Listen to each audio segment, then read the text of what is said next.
ಪರೀಕ್ಷೆಯಲ್ಲಿ ಜನಿವಾರ ತೆಗೆಸಿದ ಪ್ರಕರಣಕ್ಕೆ ಸಂಬಂಧಪಟ್ಟಂತೆ 3 ವಿದ್ಯಾರ್ಥಿಗಳು ಹಾಗೂ ಪೋಷಕರಿಂದ ದೂರು ದಾಖಲಾಗಿದೆ.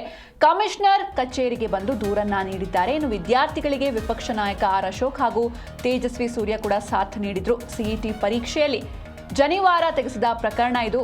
3 ವಿದ್ಯಾರ್ಥಿ ಹಾಗೂ ಪೋಷಕರಿಂದ ದೂರು ದಾಖಲಾಗಿದೆ. ಕಮಿಷನರ್ ಕಚೇರಿಗೆ ಬಂದು ದೂರನ್ನ ನೀಡಿದ್ದಾರೆ. ವಿದ್ಯಾರ್ಥಿಗಳಿಗೆ ಆರ್ ಅಶೋಕ್ ಹಾಗೂ ಸಂಸದ ತೇಜಸ್ವಿ ಸೂರ್ಯ ಸಾಥ್ ನೀಡಿದ್ದಾರೆ.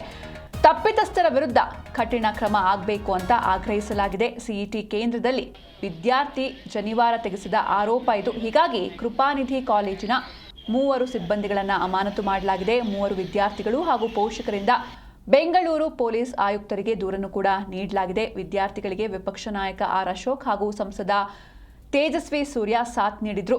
ತನಿಖೆ ನಡೆಸಿ ಕ್ರಮ ಕೈಗೊಳ್ಳುವಂತೆ ಕರ್ನಾಟಕ ಪರೀಕ್ಷಾ ಪ್ರಾಧಿಕಾರ ಅಂದರೆ ಕೆಇಎ ಬೆಂಗಳೂರು ನಗರ ಡಿಸಿಗೆ ಪತ್ರವನ್ನು ಬರೆದಿದೆ. ಇನ್ನು ಜನಿವಾರವನ್ನು ಯಾವುದೇ ಕಾರಣಕ್ಕೂ ತೆಗೆಯಬಾರದು, ಯಾಕಂದರೆ ಲಾಸ್ಟ್ ಟೈಮ್ ಕೂಡ ಇದೇ ರೀತಿ ಆಗಿತ್ತು. ಹೀಗಾಗಿ ಈ ಬಾರಿಯ ಸಿಇಟಿ ಪರೀಕ್ಷೆಯಲ್ಲಿ ಈ ರೀತಿ ಘಟನೆಗಳು ನಡೆಯಬಾರದು ಅಂತ ಸೂಚನೆ ನೀಡಿದರೂ ಕೂಡ ಉದ್ದೇಶಪೂರ್ವಕವಾಗಿ ಈ ರೀತಿ ಮಾಡಲಾಗಿದೆ ಅಂತ ಕೆಇಎ ಶಂಕಿಸಿದೆ. ಈ ನಡುವೆ ಆರೋಪ ಸಂಬಂಧ ಕೃಪಾನಿಧಿ ಕಾಲೇಜಿನ 3 ಸಿಬ್ಬಂದಿಯನ್ನ ಅಮಾನತು ಮಾಡಲಾಗಿದೆ.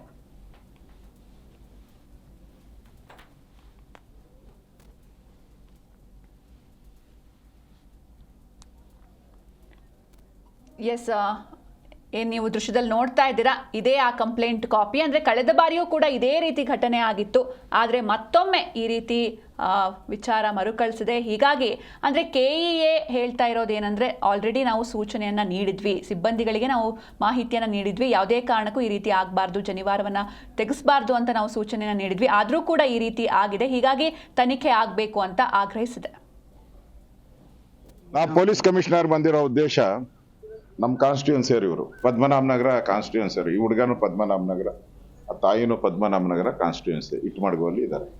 ನನಗೆ ಮೆಸೇಜ್ ಬಂತು, ಈ ಥರ ನಿನ್ನೆ ಫಿಸಿಕ್ಸ್ ಅಲ್ವಾ, ಫಿಸಿಕ್ಸ್ ಕೆಮಿಸ್ಟ್ರಿ ಆ ಸಿಇಟಿ ಎಕ್ಸಾಮಲ್ಲಿ ಬಲವಂತವಾಗಿ 3 ಜನ ಇಂಟೆನ್ಷನಲ್ಲಿ ಆ ಜನಿವಾರವನ್ನು ರಿಮೂವ್ ಮಾಡಿ ಅಂತ ಗಲಾಟೆ ಮಾಡಿದ್ದಾರೆ. ಇವ್ರು ಹೇಳಿದ್ದಾರೆ, ಇದು ನಮ್ಮ ಟ್ರೆಡಿಷನಲ್, ನಾನು ಮಾಡಲ್ಲ, ನನಗೆ ಇದು ಆಗಿಲ್ಲ ಅಂದರೆ ನನಗೆ ಬರೆಯೋಕ್ಕೆ ನನಗೆ ಶಕ್ತಿನೇ ಇರಲ್ಲ ಅನ್ನೋ ಮಾತನ್ನು ಹೇಳಿದೆ. ನ್ಯಾಚುರಲಿ ನಮಗೂ ನಂದೊಂದು ದೇವ್ರ ತಾಯ್ತಾ ಇದೆ, ನನಗೆ ನಾನು ತೆಗಿ ಅಂತ ಹೇಳಿದ್ರೆ ನನಗೆ ಎಕ್ಸಾಮ್ ಬರೆಯೋಕ್ಕೆ ಆಗಲ್ಲ. ಅದು ನನ್ನ ಧರ್ಮ, ನನ್ನ ಕಲ್ಚರ್, ಅದು ಮೈ ಕಲ್ಚರ್, ಹಿಂದೂಗಳ ಭಾವನೆ ಅದು. ಈ ಥರ ಹಿಂದೂಗಳ ಭಾವನೆಗೆ ಪದೇ ಪದೇ ಧಕ್ಕೆ ಮಾಡ್ತಾ ಇದ್ದಾರೆ 3 ಟರ್ಮಿಂದನೂ ಕೂಡ. ಅಂದರೆ ನೋಡಿ, ರಾಜ್ಯದಲ್ಲಿ ಸರ್ಕಾರ ಬಂದಾಗಿಂದ ಹಿಂದೂಗಳ ಧಾರ್ಮಿಕ ಭಾವನೆಗಳು, ಧಾರ್ಮಿಕ ಸಂಕೇತಗಳು, ಕುಂಕುಮ ಇರ್ಬೋದು, ವಿಭೂತಿ ಇರ್ಬೋದು, ಈ ಕೇಸಲ್ಲಿ ಜನಿವಾರ ಇರ್ಬೋದು. ಹೋದ ವರ್ಷ ನಿಮಗೆ ನೆನಪಿದೆ, ಸಿಇಟಿ ಎಕ್ಸಾಮು KPSC ಎಕ್ಸಾಮ್ ಆದಾಗ ಒಬ್ಬರು ಹೆಣ್ಮಗಳದ್ದು ತಾಳಿ ತೆಗೆಸಿದ್ವಿ. ಇದು ಷಡ್ಯಂತ್ರದ ರೀತಿ ಇವತ್ತು ನಮಗೆ ಕಾಣ್ತಾ ಇದೆ. 1 ಸತಿ ಆಯಿತು ಅಂತಂದರೆ ಓಕೆ ಅಂತ, 2 ಸತಿ ಆದಾಗ ಆಯ್ತಪ್ಪ ಏನೋ ಬೆನಿಫಿಟ್ ಆಫ್ ಡೌಟ್ ಅಂತ.